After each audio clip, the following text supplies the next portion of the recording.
ఢిల్లీలో Congress party OBC నేతల కీలక సమావేశం ప్రారంభమైంది. ఈ సమావేశానికి కాంగ్రెస్ జాతీయ అధ్యక్షుడు ఖర్గే, ప్రధాన కార్యదర్శి వేణుగోపాల్ హాజరయ్యారు. తెలంగాణ నుంచి పీసీసీ అధ్యక్షుడు మహేష్ గౌడ్, మంత్రులు Ponnam, Konda Surekha, MLC Basavaraj Sarayya, BC MLC, MLA, ఎంపీలు, ఇతర ప్రజా ప్రతినిధులు హాజరయ్యారు.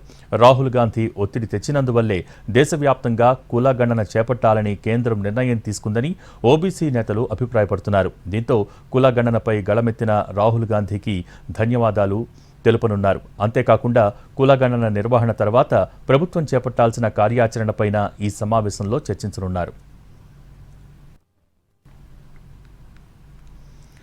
రాహుల్ గాంధీ వల్లే కులగణన సాకారం కాబోతోందని అన్నారు మంత్రి పొన్నం. రాహుల్ గాంధీకి ధన్యవాదాలు తెలిపి భవిష్యత్ కార్యాచరణ ఖరారు చేసుకోవాలనే ఉద్దేశంతోనే కాంగ్రెస్ పార్టీ ఓబీసీ నేతలు, ప్రజా ప్రతినిధులు సమావేశమయ్యామన్నారు. రాహుల్ గాంధీ డిమాండ్, ఒత్తిడి వల్లే కేంద్ర ప్రభుత్వం కూడా దేశవ్యాప్తంగా కులగణన నిర్ణయం తీసుకుందని చెప్పారు.